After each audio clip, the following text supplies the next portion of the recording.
42 हाजी मक्का से मदीना जा रहे थे बस में, और बस को आग लगने से मालूम हुआ कि सिर्फ एक शख्स की जान बची।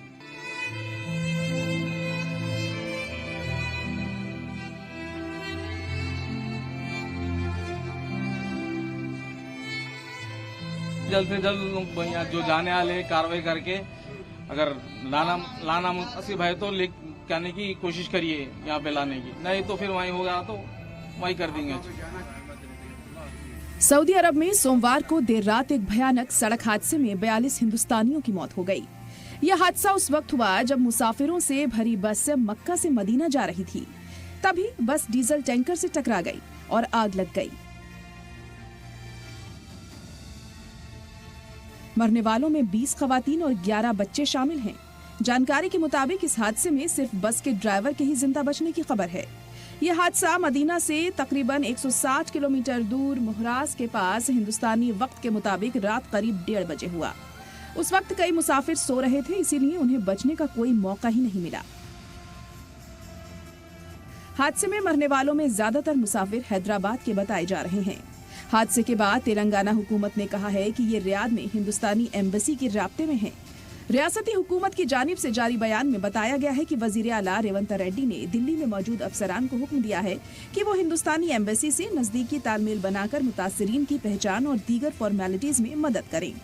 हैदराबाद के सांसद और AIMIM चीफ असदुद्दीन ओवैसी ने सऊदी अरब में हिंदुस्तानी उम्रा मुसाफिरों की बस हादसे में हुई मौत पर गहरे रंजोगम का इजहार किया है और लाशों को हिंदुस्तान लाने की अपील की है। 42 हाजी मक्का से मदीना जा रहे थे बस में, और बस को आग लगने से मालूम हुआ कि सिर्फ एक शख्स की जान बची है। कंफर्म नहीं है, बास कह रहे हैं कि पूरों का इंतकाल हो गया। तो मैंने इंडियन एम्बेसी रियाद में जो DCM है अबू मैथन जॉर्ज साहब से मेरी बात हुई, और उन्होंने मुझसे कहा कि कौंसल जनरल जिद्दा भी और वो ख़ुद इस पर मालूमात हासिल कर रहे हैं, और जो भी ज़रूरी कार्रवाई करना है वो करेंगे। भयानक सड़क हादसे के बाद जद्दा में हिंदुस्तानी एम्बेसी ने हेल्पलाइन नंबर जारी किया है। एम्बेसी ने कहा है कि सऊदी अरब के मदीना के नजदीक हिंदुस्तानी उम्रा जायरीन के साथ अफसोसनाक बस हादसे को देखते हुए जद्दा वाक़े हिंदुस्तानी कंसुलेट जनरल में 24/7 कंट्रोल रूम बनाया गया है। हेल्पलाइन का राब्ता नंबर है 800-244-0003।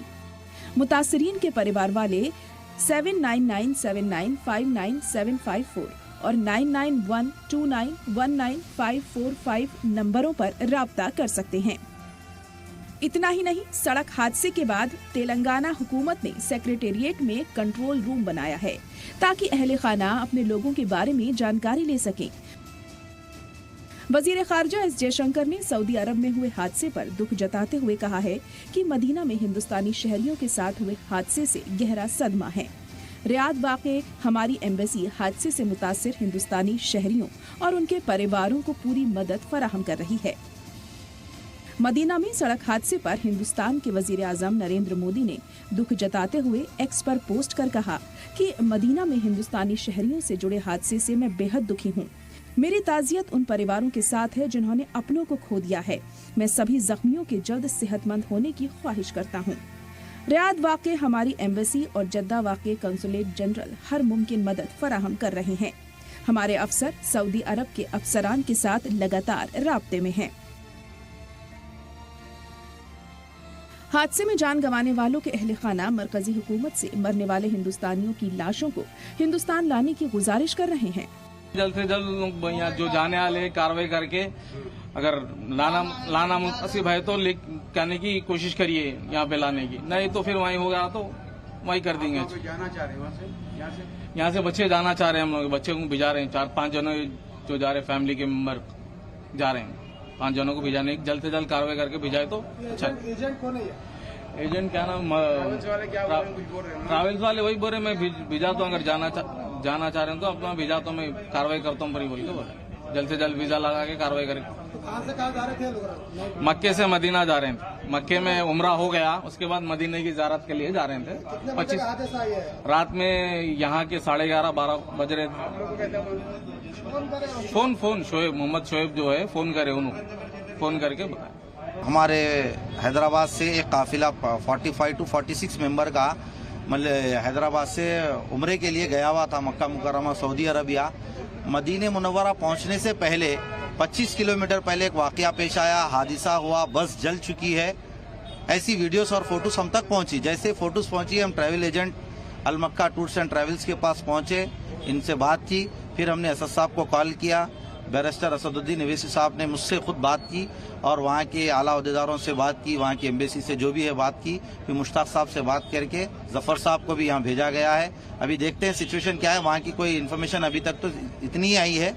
अब हम जाने के लिए कोशिश कर रहे हैं। हुकूमत तेलंगाना से हमारी गुजारिश है कि हमारे जल्द से जल्द वीजे लगवा कर इमीडिएटली हमको सऊदी अरबिया भेजा जाए।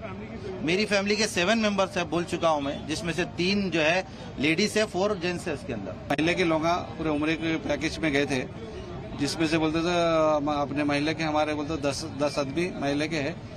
और वो यहाँ से 9 तारीख को निकले वो लोग। 9 तारीख को जाके उम्रा करके मदीने की तरफ बस से जा रहे थे। 25 किलोमीटर पहले मदीने में बस को आग लग गई, जिसमें से बोलते सो आग की आईना फोड़ के बच्चा हमारा शोएब बोल के हमारी गली का ही बच्चा है, वहाँ आईना फोड़ के बोलते सो बस में से कूद गया और ड्राइवर कूद गया और 42 लोग बोलते उसी में थे, उसमें से कोई भी बाहर नहीं निकले। अब इन लोगों का क्या कंडीशन है, क्या है, कुछ भी नहीं मालूम हुआ अभी तक। हम लोग को अभी असद साहब को फोन करे तो असद साहब बोलते सो मालूम करके वहाँ का अपडेट देते बोल के, आधा घंटे में देते बोल के बोले। और बोलते सो यहाँ से जाने के लिए अभी उनके घर वाले तो उनके बच्चे वगैरह जाने की कोशिश कर रहे हैं। वीजे के लिए बोलते सो पासपोर्ट ला के दिए, वो वीज़ा जल्दी करके भेजा है। तो मेरे ब्रदर इन लॉ 2 है, मोहम्मद सैफुल रहमान, मोहम्मद शोएबुर रहमान, और मेरे मदर इन लॉ है रईस बेगम। उम्रे के लिए गए थे, तो वहाँ पे उम्रा करे बाद से वहाँ से फिर वो लोग जो है मदीने के लिए निकले थे। तो रास्ते में जो है एक्सीडेंट होने की वजह से ये बताया गया कि सारे लोग का इंतकाल हो गया बोलकर। तो अभी हम कंफर्मेशन के लिए वेट कर रहे हैं। हम कंफर्म तो करें कि हो गया बोल के, ट्रैवल्स वालों के पास से आया अपडेट कि हो गया इंतकाल बोल के, लेकिन वहाँ से हमारे को अपडेट अभी कुछ भी नहीं आया कि मतलब क्या कंडीशन में है, क्या है, ऐसा कुछ भी अपडेट नहीं है। तो तेलंगाना गवर्नमेंट से रिक्वेस्ट है कि आप इसके लिए कार्रवाई करिए, कार्रवाई करके हमारे जो गुजर चुके हैं उनके लिए करिए। और मेरे खाला भी है, मुरादनगर में रहते वो, उनकी बेटी है, उनका भी इंतकाल हो गया वहाँ पे। टोटल 5 मेंबर्स है फैमिली के हमारे पास। तो वहीं कांग्रेस के लीडर राशिद अलवी ने भी हादसे पर गहरे रंजो गम का इजहार करते हुए मरकजी हुकूमत से मरने वालों की लाशों को हिंदुस्तान लाने की अपील की है। देखिए, बहुत ही तकलीफ की खबर है और वो सब लोग इबादत के लिए सऊदी अरबिया गए होंगे और पता करना चाहिए उसमें कितने हिंदुस्तानी हैं और कितने बाहर के हैं। लेकिन हमारी तमाम परिवारों के साथ सहानुभूति है।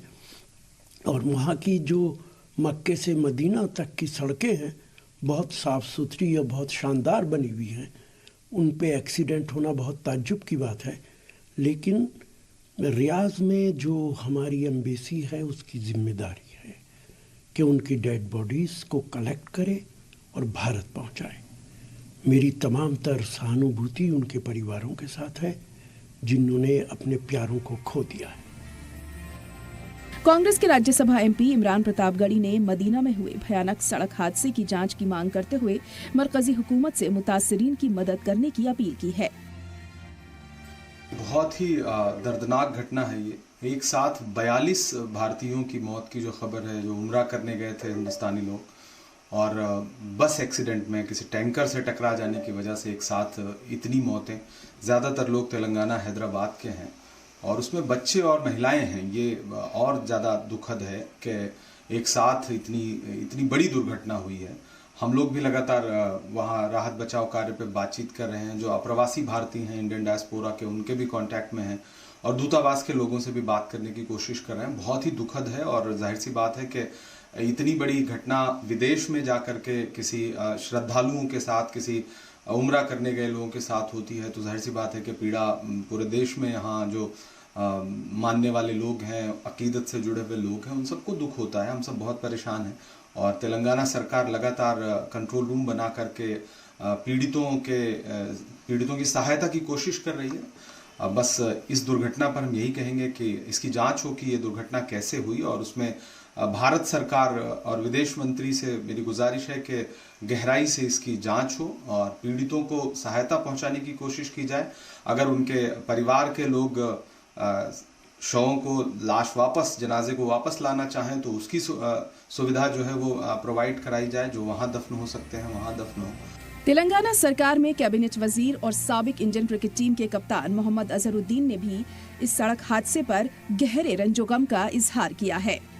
बहुत एक दुखद इंसिडेंट हुआ है जो सऊदी अरेबिया में हमारे हैदराबाद के लोग, तेलंगाना के लोग, काफ़ी 48 लोग उम्रा करने के बाद मदीना शरीफ ज़ियारत के जा रहे थे। एक गोफरी हाथ बोल के एक जगह है जो 20 से 25 किलोमीटर पहले वहाँ पे एक ऑयल टैंकर से बस कोलाइड हो गई और मेरे ख्याल में बहुत से लोग का इंतकाल हो गया। और वहाँ पे उसमें तो बच्चे भी थे और लेडीज़ भी थे, औरतें भी थे और फीमेल भी थे। तो ये बहुत दुखद वाक़या और ऐसा हुआ सुनने में आया, ऐसा मुझे इंफॉर्मेशन, इनके बॉडीज़ भी काफ़ी चार्ज हो गई है और काफ़ी बियॉन्ड रिकग्निशन हो गई। बट लेकिन हम पूरी तरह से हमारी हेल्पलाइन हज हाउस में भी हमें हेल्पलाइन लगाए हुए हैं और गवर्नमेंट की तरफ से भी हेल्पलाइन लगाए और सीएम साहब का एक खास और एकदम पावरफुल इम्पोर्टेंट इंस्ट्रक्शन है और पावरफुल इंस्ट्रक्शन है कि हम जितना भी हमारी तरफ से, गवर्नमेंट की तरफ से हम सहायता दे सकते हैं वो पूरी देना चाहिए और सीएम खुद इसमें पर्सनली मॉनिटर कर रहे हैं। और हम मदीना में सड़क हादसे में मारे गए 42 हिंदुस्तानी शहरियों ने अपनों से दूर एक अनजान मुल्क में इबादत की राह में अपनी जान गंवा दी। मरने वालों के परिवारों में यह गम का बड़ा पहाड़ गिरा है जिसे भूलना शायद नामुमकिन होगा। सलाम टीवी के लिए नदीम अहमद की रिपोर्ट।